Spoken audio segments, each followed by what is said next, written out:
ದುಡ್ಡಲ್ಲಿ?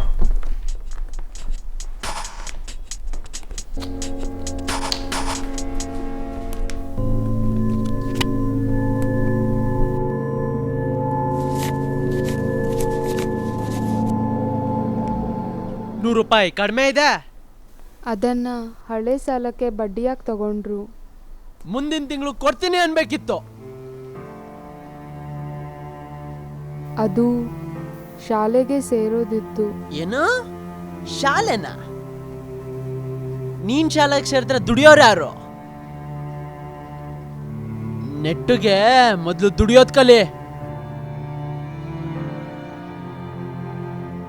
ಏನ್ ಮುಖ ನೋಡ್ತಾ ಇದೀಯಾ? ಹೋಗು. ಹಂಗೆ ಆ ಶಾಕಮ್ನ ಹತ್ರ ₹1000 ಸಾಲ ಕೇಳೋ.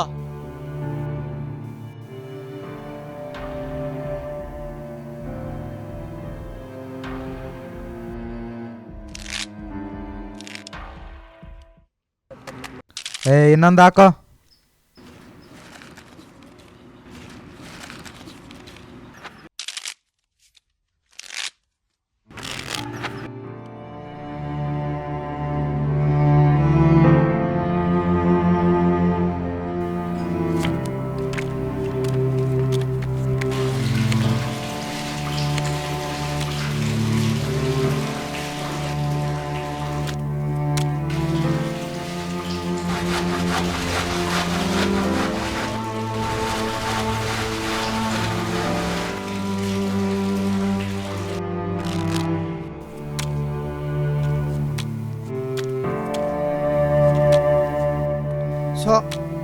ಛೇ,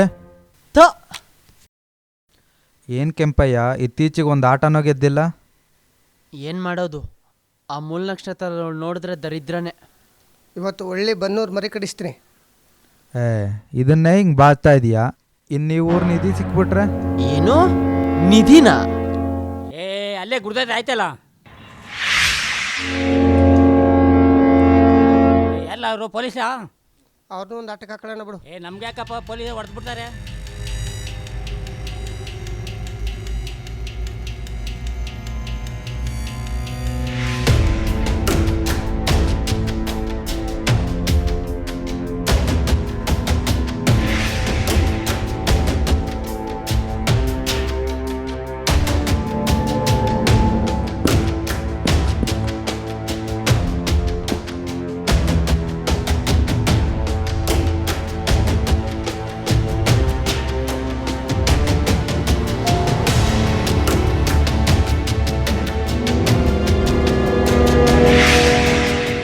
ಯಾರು ನೀನು?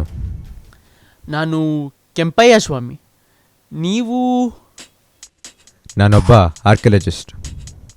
ಹಂಗಂದ್ರೆ? ಪುರಾತನದ ಅವಶೇಷಣದ ಸಂಶೋಧನೆ ಮಾಡ್ತೀನಿ. ಓ, ಅಂದರೆ ಇಲ್ಲಿ ನಿಧಿ ಇದೆಯಾ? ಏನೋ ನಿಧಿನ? ಏನಿಲ್ಲ ಸ್ವಾಮಿ, ಏನಿಲ್ಲ. ನೋಡು, ಸರ್ಕಾರ ಇಲ್ಲಿ ಎಕ್ಸ್ಕವೇಟ್ ಮಾಡ್ತಿದೆ. ಸಾಮಾನ್ಯ ಜನರು ಇಲ್ಲಿ ಓಡಾಡಾಗಿಲ್ಲ. ಇಲ್ಲಿಂದ ಹೊರಡು.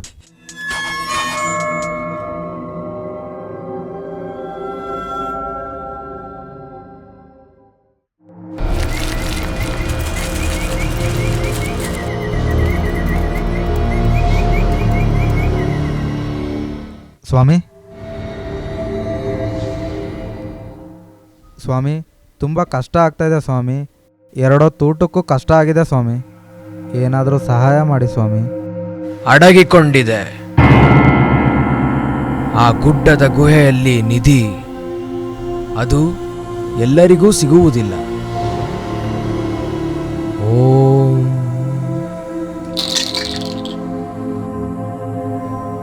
ನಿನ್ನ ಸ್ನೇಹಿತನೊಬ್ಬನಿಗೆ ನಿಧಿಯ ಯೋಗವಿದೆ.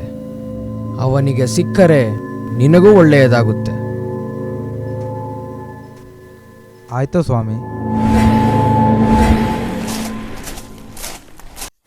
ಕೆಂಪಯ್ಯ, ಕೆಂಪಯ್ಯ. ಓ, ಏನ್ ರಾಮಪ್ಪ, ತುಂಬಾ ದಿನ ಆದ್ಮೇಲೆ ಬಂದ್ಬಿಟ್ಟಿದ್ಯಾ. ಬಾ ಒಳಗೆ.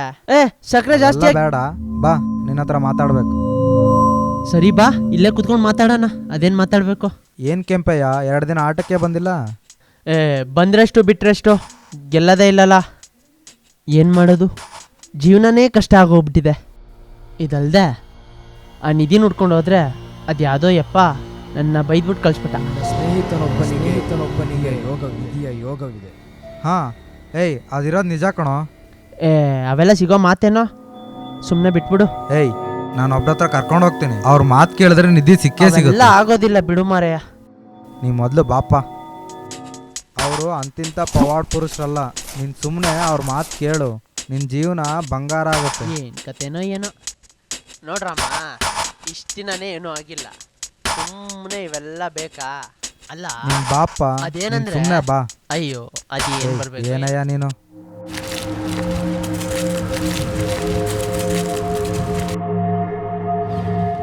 ಇವನೇ ಆ ಅದೃಷ್ಟಶಾಲಿ. ದೇವಿ, ನಿನ್ನ ಉತ್ತರವನ್ನು ಇದರಲ್ಲಿ ಹೇಳು. ತಗೋ, ಇದರೊಳಗೆ ಹೂವಿದ್ದಲ್ಲಿ ನಿನಗೆ ನಿಧಿ ಸಿಗುತ್ತೆ.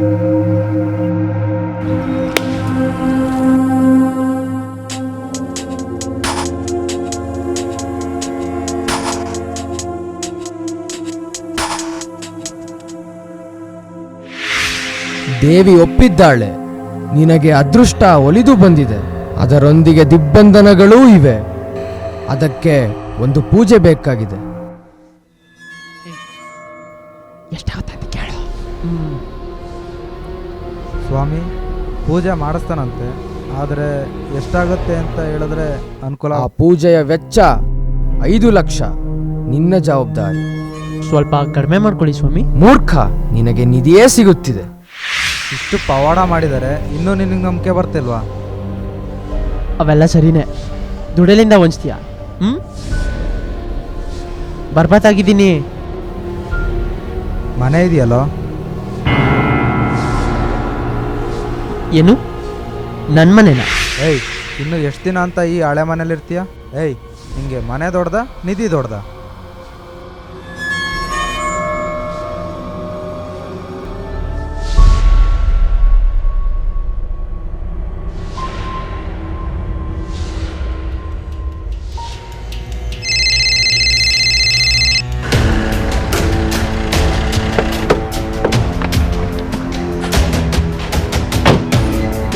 ಬನ್ನಿ ಸ್ವಾಮಿ, ಒಳಗೆ ಬನ್ನಿ. ಶೀಟ್ ಸ್ವಲ್ಪ ತೂತಾಗಿದೆ. ನಿಮ್ಮ ದುಡ್ಡೆಲ್ಲ ಮಾಡೋ ಸ್ಟ್ರೈಕ್ ತಗೊಳ್ಳಿ. ಮನೆ ಇವತ್ತು ಮಾಡ್ತೀನಿ, ಮುಂದಿನ ತಿಂಗಳು ಬಿಟ್ಕೊಡ್ತೀನಿ. ಕಾಸು ಪೂರ್ತಿ ಬೇಕು ಸ್ವಾಮಿ. ಇದರಲ್ಲಿ ಪೂರ್ತಿ ಕಾಸಿದೆ.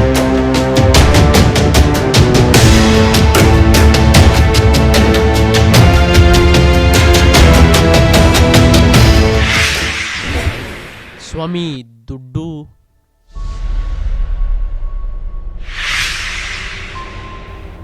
ಈ ದುಡ್ಡು ಪೂಜೆಗೆ ಸೇರಿದ್ದು. ಹಿಂದಿರುಗಿ ಕೇಳಿದರೆ ದೇವಿ ಕೋಪಗೊಳ್ಳುತ್ತಾಳೆ.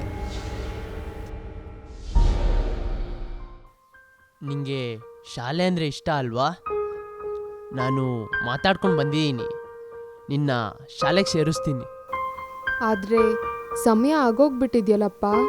ಇಲ್ಲ ಅಮ್ಮ, ನಾನು ಮಾತಾಡ್ಕೊಂಡು ಬಂದಿದ್ದೀನಿ, ನಿನ್ನ ಸೇರಿಸ್ಕೊಂತಾರಂತೆ.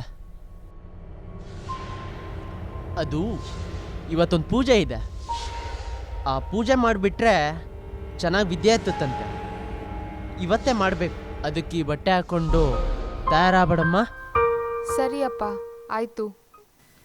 ಬೇಕಾಗಿದೆ, ಒಂದು ಬಲಿ ಬೇಕಾಗಿದೆ. ಈ ದುಡ್ಡು ಪೂಜೆಗೆ ಸೇರಿ. ಹಿಂದಿರುಗಿ ಕೇಳಿದರೆ ದೇವಿ ಕೋಪಗೊಳ್ಳುತ್ತಾಳೆ.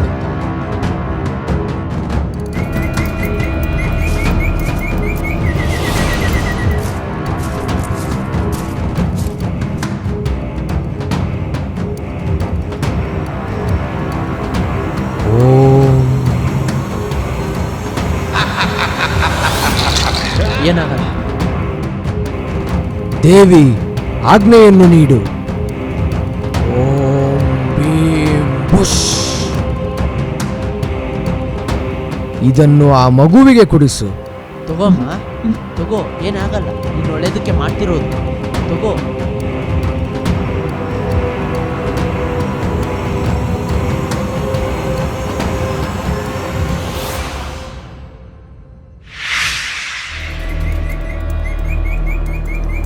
ಓಂ ಭೀಮ್ ಬುಷ್.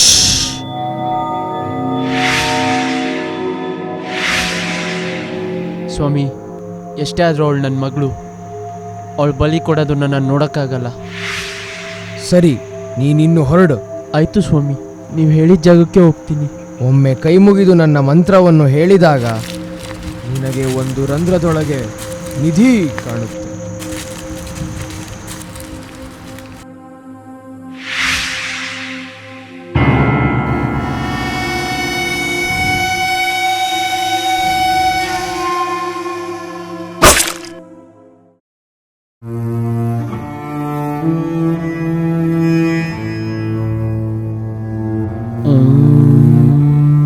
ನಿಧಿ ಸಿಕ್ಕರೆ ಸಾಕಪ್ಪ.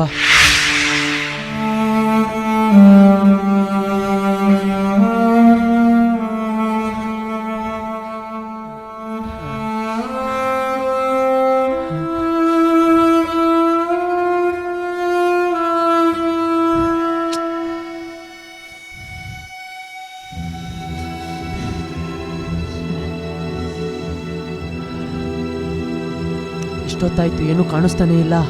ಏನಪ್ಪ ಮಾಡೋದು? ಸಿಗ್ಲಿಲ್ಲ ಅಂದ್ರೆ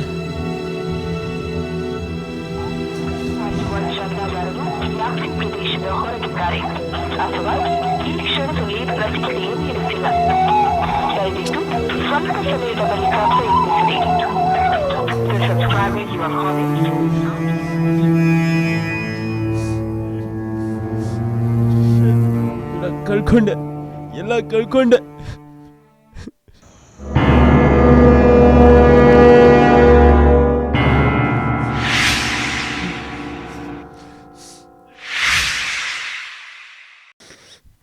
ಏನೋ ಮಾಡ್ತಿದ್ಯಾ ಇಲ್ಲಿ? ನಿಜ ಹೇಳ್ತಾ ಇಲ್ಲ ಅಂದ್ರೆ ಪೊಲೀಸ್ ಇಟ್ಕೊಡ್ಲಾ?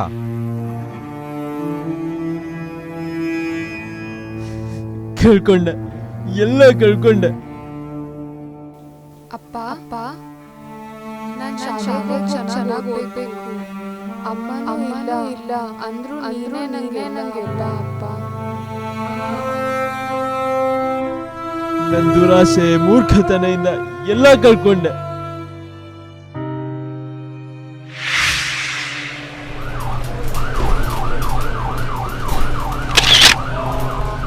ಆರೋಪ ಸಾಬೀತಾದ ಹಿನ್ನೆಲೆಯಲ್ಲಿ ಕೆಂಪಯ್ಯನಿಗೆ ಈ ನ್ಯಾಯಾಲಯ ಸೆಕ್ಷನ್ 302ರ ಪ್ರಕಾರ ಜೀವಾವಧಿ ಶಿಕ್ಷೆ ವಿಧಿಸಿದೆ.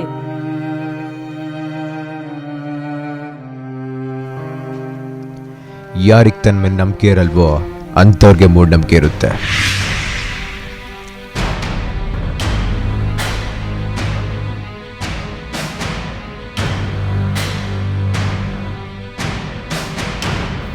ನಿಮ್ಮಿಂದ ತುಂಬ ಉಪಕಾರ ಆಯಿತು ಸ್ವಾಮಿ.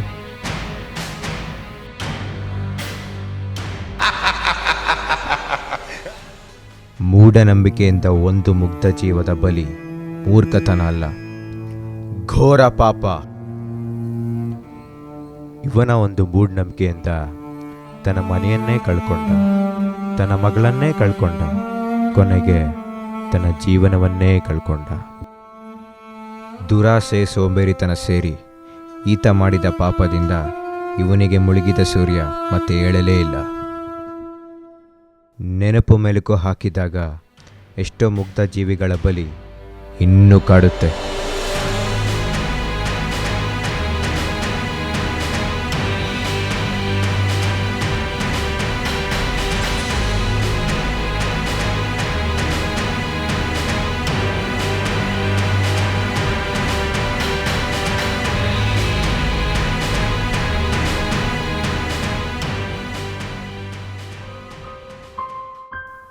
ಈ ಮುಗ್ಧ ಜೀವಿಗಳ ಬಲಿಯಿಂದ ನಮಗೆ ಒಂದು ಭವಿಷ್ಯ ನಾಶ ಆಗಿ ನಮ್ಮ ಗತ ಅಂದರೆ ದ ಪಾಸ್ಟ್ ನಮ್ಮ ಕೊನೆ ಆಗುತ್ತೆ. ಹಿಂದಿನ ಕಾಲದಲ್ಲಿ ಹಲವು ರಾಜರು ನಿಧಿಯನ್ನು ಅಡಗಿಸಿ ಇಟ್ಟಿದ್ದರು. ಆದರೆ ಪುರಾತನದ ವಸ್ತುವನ್ನು ಹುಡುಕಲು ಒಂದು ರೀತಿ ಇದೆ, ಒಂದು ಅಧ್ಯಯನ ಇದೆ, ಅದೇ ಆರ್ಕಿಯಾಲಜಿ. ಆರ್ಕಿಯಾಲಜಿಸ್ಟಿಂದ ಸಂಶೋಧಿತ ವಸ್ತುವೆಲ್ಲ ಸರ್ಕಾರದ ಆಸ್ತಿ ಆಗುತ್ತೆ.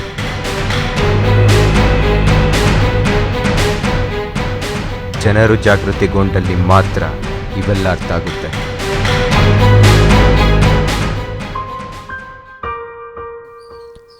ಇನ್ನೊಂದು ಮಾತೇನೆಂದರೆ ಕಷ್ಟಪಟ್ಟು ದುಡಿಯೋದು, ಒಬ್ಬರಿಗೆ ನೋವು ಕೊಡದೆ ನಡ್ಕೊಳ್ಳೋದು ನಮ್ಮೊಳಗೆ ಇರೋ ನಿಧಿ.